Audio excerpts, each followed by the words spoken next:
Hello दोस्तों, veterans, नमस्कार। मैं दीवानसी। मैं आपको बताना चाहूँगा कि मैं सवेरे सवेरे मेरे व्हाट्सएप को पढ़ रहा था, तो मुझे वहाँ ये कुछ लाइनें लिखी हुई दिखाई दी। इनको देख करके मैं अचंभित था कि ये कौन व्यक्ति है जो बड़े ही चालाकी से आईबीए के एफिडेविट को सपोर्ट कर रहा है। लेकिन सपोर्ट करने का तरीका इस प्रकार का है कि डायरेक्ट सपोर्ट न करके हमको ही कटघरे में खड़ा करके और आईबीए के एफिडेविट की सपोर्ट कर रहा है।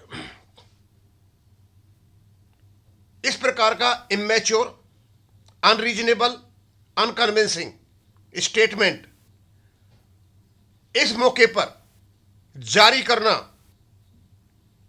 या तो यह है कि वो आदमी बिल्कुल मूर्ख है, जानता नहीं है, या वो बहुत चतुर है, इसको सर्कुलेट करना चाहता है, एक नैरेटिव सेट करना चाहता है कि पेंशन रेगुलेशन 995 में कोई पेंशन अपडेशन नहीं है। मैं तो इसकी भाषा सुनकर ये चंबित रह गया और ये मेरे पास पहुंचा। ये उन पर तो असर डाल सकता है जिन लोगों को सारी कहानी का पता नहीं है, लेकिन उन पर असर नहीं डाल सकता जिनको एक एक चीज का पता है। ये श्रीमान जी क्या कहते हैं, आप इसकी चालाकी देखिए। बड़ी चालाकी से सर्कुलेट कर दिया। कहते हैं the solution is only to file petition praying for completion of pension regulation 995।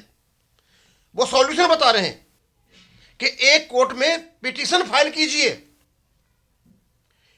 और जो पेंशन रेगुलेशन इनकम्प्लीट है 995 का, उसको कंप्लीट कराइए, including the updation clause which was agreed by IBA. एक तो इस इंग्लिश ठीक नहीं है। IBA during the meeting with small committee, small committee के बीच में जो अपडेशन एग्री हुआ था उसको इंक्लूड कराने के लिए। मतलब ये कहना चाहता है कि हमारे रेगुलेशन 995 में कोई पेंशन अपडेशन नहीं है, इसलिए आईबीए ने जो एफिडेविट दे रखा है सुप्रीम कोर्ट में वो बिल्कुल सही है।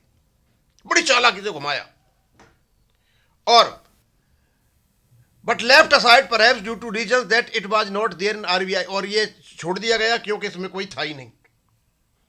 पहले तो मैं कहानी बता दूं, 1993 में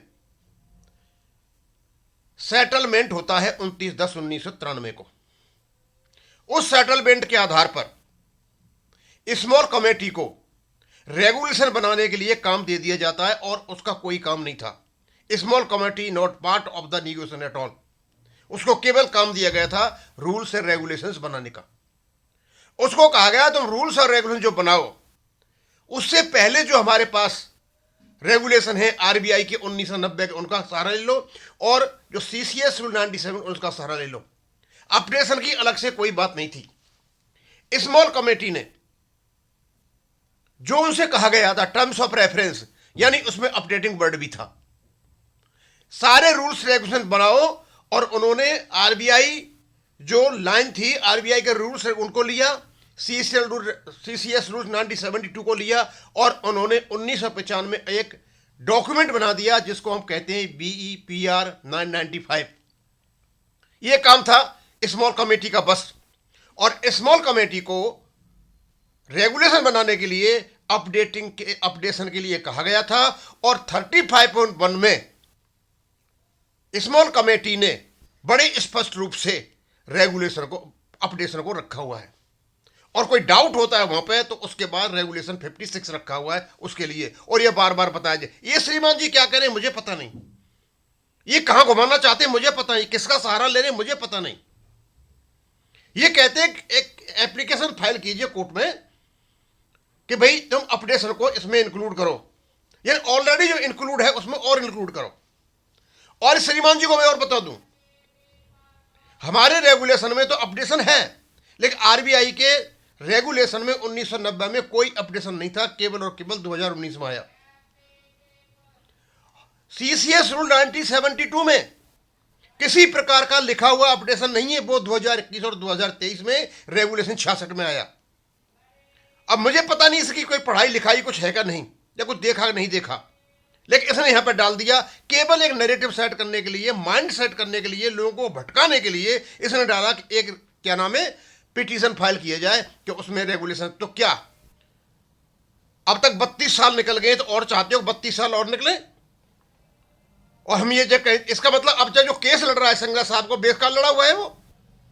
मतलब ये चाहता है कि तुम जो केस लड़ रहे हो उसको तो छोड़ो, एक रेगुलर पिटीशन फाइल करो कि इसमें अपडेशन जोड़ा जाए। इसका मतलब अब तक जो खर्चा हुआ था, अब तक जो बातें हो रही थी वो बेकार की हो रही थी। और जो कुछ आईबीए कह रहा है, ये यूएफबीए का संगठन जो कह रहे हैं, या जो कुछ आईबीए के क्या नाम है उसने एचआर शर्मा ने कह दिया एफिडेविट में, वो सही है। यानी ये व्यक्ति बड़ी चालाकी से उसको मतलब वो करा रहा है आगे।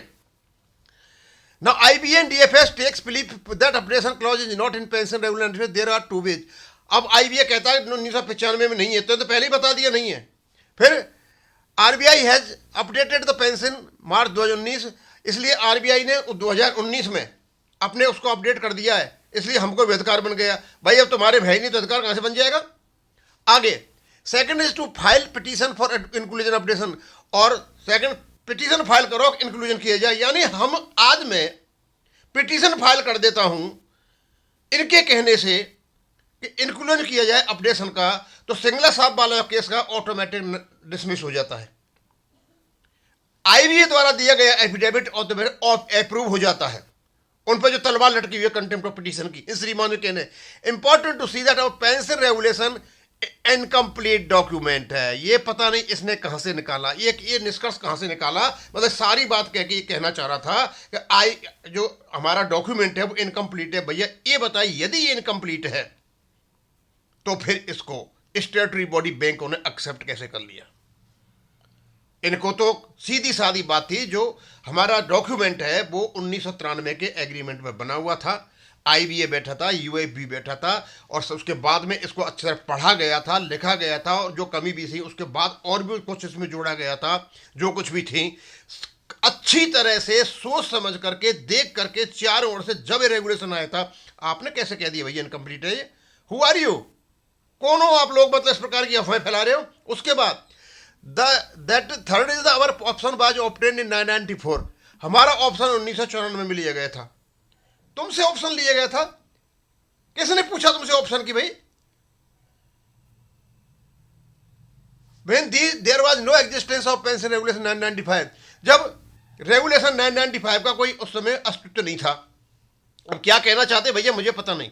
994 में केवल और केवल स्मॉल कमेटी को, स्मॉल कमेटी एक ग्रुप ऑफ पर्सन था जिसमें आपके एम्प्लॉयर सारे थे, और उनको रेगुलेशन बनाने का काम दिया गया था, उसमें अपडेशन का काम था। आपका कोई ऑप्शन नहीं लिया गया था। ऑलरेडी आपका अपडेटिंग 1993 के सेटलमेंट में था, एग्रीमेंट में था, और एग्रीमेंट ही इसका बेस है। इस पर समझ लीजिए कि आप मकान खरीदने जाते हो तो मकान खरीदने के लिए एग्रीमेंट करना पड़ता है। आपके पास एग्रीमेंट था, सब कुछ लिखा हुआ था। आपकी जो सेल डीड है बीईपी पर, उसमें भी आपका है। लेकिन यहां स्मॉल कमेटी स्पष्ट रूप से इसको यहां नहीं लिख सकती थी, इसलिए रेगुलेशन 56 डाला वो आपको देता है। क्योंकि वहां इसलिए नहीं लिख सकती थी क्योंकि ना तो उस समय आरबीआई में पेंशन अपडेशन था, और ना कहीं सीसीएस रूल 1972 में लिखा हुआ था। बिना लिखे हुए ही सेंट्रल गवर्नमेंट एम्प्लॉयज का अपडेशन होता है, तो यहां भी होना चाहिए था, जो इन्होंने नहीं किया। हमारे में तो लिखा था, वहां तो लिखा भी नहीं था। So when we gave our option 994 only seeing the MOS 93, this document is more important than PR। और ये डॉक्यूमेंट जो है हमारा, अब मुझे पता नहीं इस आदमी को किसने बताया है ये सब डालने के लिए। वैसे तो इसकी इंग्लिश भी ठीक नहीं है, he is totally immature unreasonable type का दिखाई दे रहा है। ऐसा लग रहा है सर पढ़ा लिखा आदमी नहीं है कोई, फिर भी अपनी बात को जो कह रहा है घुमा फिरा के, उसमें दो ही बात समझ में आती हैं कि अभी सिंगला साहब वाले केस का डिसीजन होना है, उसको रोकने का एक ही तरीका है कि आप जाओ और फाइल करो कि अपडेशन को इसमें इंक्लूड किया जाए। यानी आप जाओ और हम अपने हाथ खुद ही काट लें।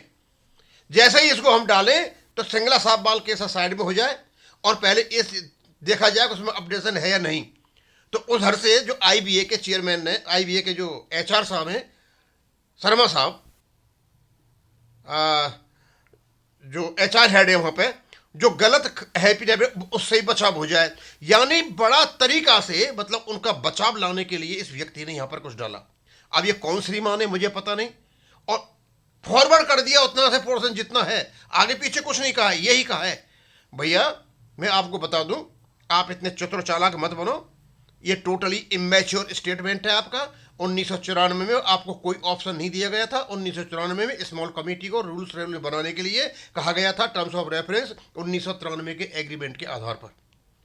1993 के एग्रीमेंट के आधार पर जो टर्म्स ऑफ रेफरेंस 1994 कमेटी को दिए गए थे, उनसे कहा गया था कि उस समय के जो रेगुलेशन है आरबीआई के और सी 972 के, उन रेगुलेशन के आधार पर अपने रेगुलेशन बनाइए। अपडेशन उसका एक पार्ट था। और रेगुलेशन 1995 में बड़ा स्पष्ट रूप से 35(1) में, जो 2003 में अमेंड भी हो गया था, स्पष्ट रूप से पेंशन अपडेशन है। वहां पे कोई भी किसी को कोर्ट जाने की जरूरत नहीं है। आप गुमराह मत कीजिए लोगों को। गुमराह करोगे तो हम यहां से आप पे फिर अटैक करेंगे, और आप, मुझे लगता है कि आप अटैक को झेल नहीं पाओगे। अब इसको यहीं खत्म करूंगा। थैंक यू, धन्यवाद।